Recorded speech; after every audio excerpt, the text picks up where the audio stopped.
Bismillahirrahmanirrahim. Assalamualaikum warahmatullahi wabarakatuh. Teman-teman Telegram Jurus Ya Rasulullah, semoga Allah memuliakan Anda semua hari ini. Baik, Alhamdulillah kita akan lanjutkan pembahasan saya di Instagram, tapi ini pembahasannya agak lain ya.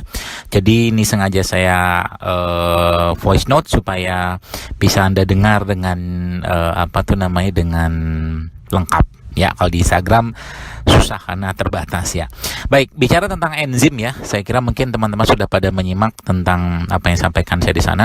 Jadi enzim sendiri teman-teman merupakan katalisator yang dia sebenarnya nggak berubah dan atau tidak musnah secara spontan. Selain itu, memang enzim ini merupakan zat yang mempercepat aktivitas dan perubahan zat kimia lainnya. Jadi ada seorang dokter namanya Dr. Edward Howell, dia mengatakan atau mungkin dia sendiri adalah salah satu pelopor penelitian enzim di Amerika Serikat. Dia katakan ada zat banyak sekali yang digunakan untuk menjaga kehidupan. Ada karbohidrat, protein, dan lemak yang merupakan materi pembangun. Sedangkan kata beliau ya, enzim sendiri adalah kontraktor, artinya dia yang membawa atau memiliki materi tersebut dan membangun bangunan tubuh. Jadi enzim sendiri teman-teman sekarang berperan dalam menguraikan nutrisi dalam makanan yang kita makan dalam bentuk yang mudah dicerna. Jadi sebagus apapun makanan yang kita makan, jika tidak ada enzim maka makanan tersebut tidak bisa dicerna dan diserap tubuh. Itu sebabnya saya sampaikan jangan terlalu banyak makan makanan olahan ya, apalagi yang digoreng atau dibungkus ya, apalagi dikasih bahan adiktif.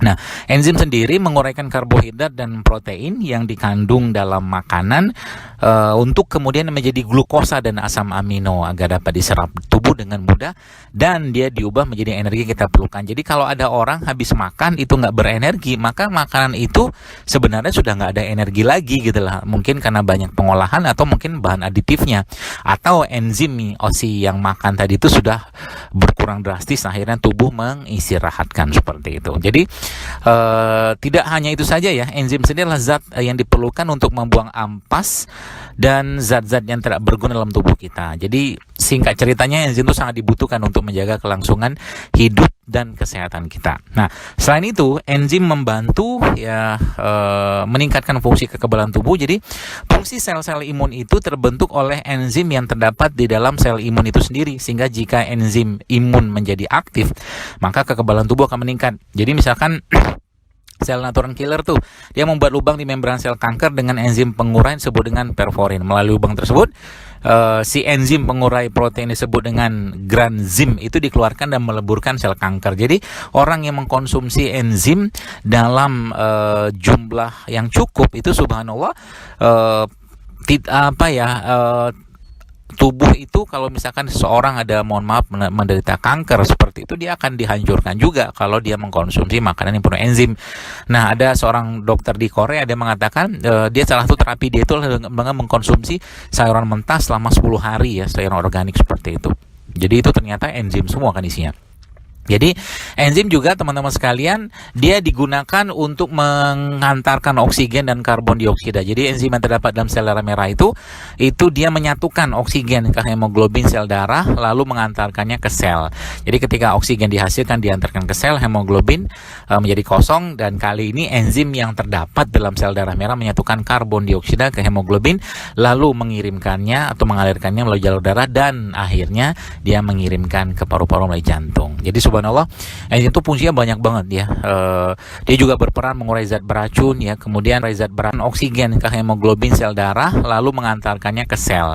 Jadi ketika oksigen dihasilkan diantarkan ke sel, hemoglobin menjadi kosong, dan kali ini enzim yang terdapat dalam sel darah merah menyatukan karbon dioksida ke hemoglobin lalu mengirimkannya atau mengalirkannya melalui jalur darah dan akhirnya dia mengirimkan ke paru-paru melalui jantung. Jadi subhanallah, enzim itu fungsinya banyak banget ya.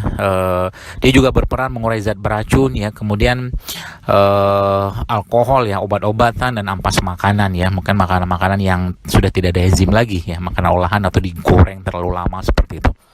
Nah, masalahnya adalah kurangnya enzim pada manusia milenial atau manusia muda zaman sekarang ini sebagian besar disebabkan oleh tingginya asupan makanan hewan ya, daging-dagingan tanpa ada aktivitas yang cukup dan makanan olahan yang mengandung sedikit sekali enzim, bahkan nggak ada, isinya cuma bahan kimia saja. Jadi ketika tubuh menyerap makanan-makanan seperti itu, enzim dalam tubuh akan habis. Apalagi makanan yang dibangun atau ditanam dengan pupuk-pupuk kimia, pestisida seperti itu akan menjadi penyebab kekurangan enzim. Selain itu, keletihan berlebih, stres, dan kekurangan waktu istirahat juga bisa mengurangi enzim dalam tubuh kita. Stres ya juga termasuknya menguras enzim juga. Baper-baperan juga menguras enzim. Nah, jadi ceritanya ketika ada seorang profesor di Amerika Serikat mengikuti dia cerita tentang suatu cerita enzim ini, itu dia profesor menyatakan bahwa enzim itu pendukung nutrisi. Jadi ketika seseorang menggunakan pupuk-pupuk kimia ya, maka sebenarnya enzim dalam sayuran atau dalam buah-buahan tadi sudah habis, hampir sebagian habis ya, terkuras semua. Jadi memang beliau menyarankan jangan menggunakan pupuk kimia ya. Berat nanti dicernanya tubuh karena enzimnya sudah nggak ada. Jadi penerapan menu makanan yang organik seperti inilah, organik itu maksudnya nggak ditanam dengan pestisida ya. Makanya saya sering sampaikan ke teman-teman, yuk bagaimana Anda bisa punya tanaman buah sendiri, sayuran sendiri di rumah ya. Mudah-mudahan Allah kasih rumah yang luas ya buat kita, atau mungkin kita pakai hidroponik juga bisa. Ya. Nah, belakangan ini itu ternyata banyak sekali diperkenalkan bahan-bahan yang berhubungan dengan enzim atau cuka sebagai hasil fermentasi. Tapi juga kita perlu tahu ya, perlu dicek juga apakah bahan-bahan tersebut itu memang benar mengandung enzim ya, gitu ya teman. Jadi kita juga nggak langsung percaya saja gitu ya. Nah, jadi singkat ceritanya, jadi kalau mungkin saya kasih kesimpulan, jadi enzim itulah katalisator yang tidak berubah dan musnah secara spontan.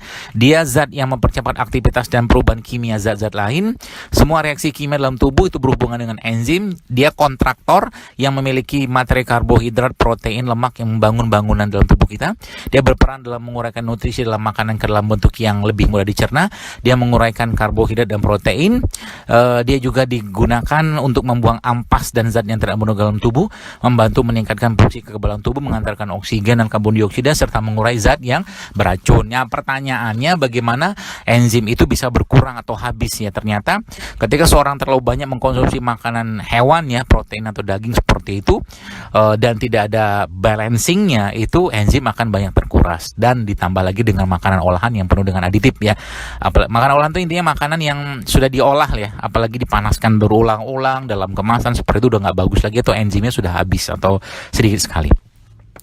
Yang kedua, penyebab enzim kurang ini adalah makanan ditanam dengan pupuk kimia dan pestisida ya.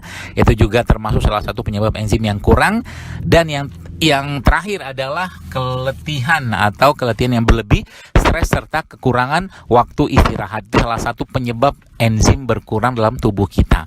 Nah, bagaimana Rasulullah SAW mengajarkan kepada kita? Ternyata kita bisa membuat enzim baru dengan cara apa? Dengan cara berpuasa. Jadi ketika asupan makanan nggak ada, tubuh meregenerate lagi sel-sel untuk menghasilkan enzim yang baru. Apalagi Rasulullah mengajarkan untuk mengunyah makanan ya cukup lama. Dia mengatakan 30-40 kali seperti itu. Bahkan kalau lebih lama itu akan memperbanyak enzim dalam tubuh kita. Yang ketiga apa? Biasakanlah untuk sering-sering lapar. Jadi Rasulullah sendiri memang nggak pernah kenyang seumur hidupnya. Yang selanjutnya, makalah produk-produk yang masih mentah ya, dan tidak ada olahan ya, sayuran, buah-buahan seperti itu ya. Anda mulai biasakan di rumah, apalagi ketika Anda makan buah ya, Anda campur dengan madu, itu Masya Allah luar biasa, manfaatnya sangat-sangat besar dari sisi enzimnya ya. Kemudian makanan-makanan mentah yaitu banyak sekali enzim ya. Jadi teman-teman cobalah mulai biasakan untuk lebih banyak makan sayur, makan buah, dan produk lebah. Produk lebah itu sangat tinggi enzimnya, dan semua herbal juga ada mengandung enzim ya, di samping mineral-mineral yang bersifat basa dalam herbal ya seperti. Jadi ini salah satu cara kita untuk menghindari penyakit. Bahkan subhanallah, tadi mungkin saya jelaskan sedikit tentang bagaimana dahsyatnya enzim sendiri bisa menghalangi atau mencegah pertumbuhan sel kanker, bahkan bisa mematikan sel kanker dengan mengaktifkan sel imun dalam tubuh kita. Jadi mari kita biasakan untuk berperilaku sehat, khususnya mencontoh Rasulullah SAW yang kita cintai. Dan mudah-mudahan dengan ini semua kita semakin dekat dengan agama, dekat sunnah-sunnah Rasulullah, sehingga kita bisa jauh lebih sehat. Allahu a'lam bishawab. Subhanakallahumma bihamdik, asyhadu an la ilaha illa anta, astaghfiruka wa atubu ilaik. Assalamualaikum warahmatullahi wabarakatuh. Kalau Anda mau share voice note ini silakan saja, feel free ya, insyaallah. Hak cipta milik Allah.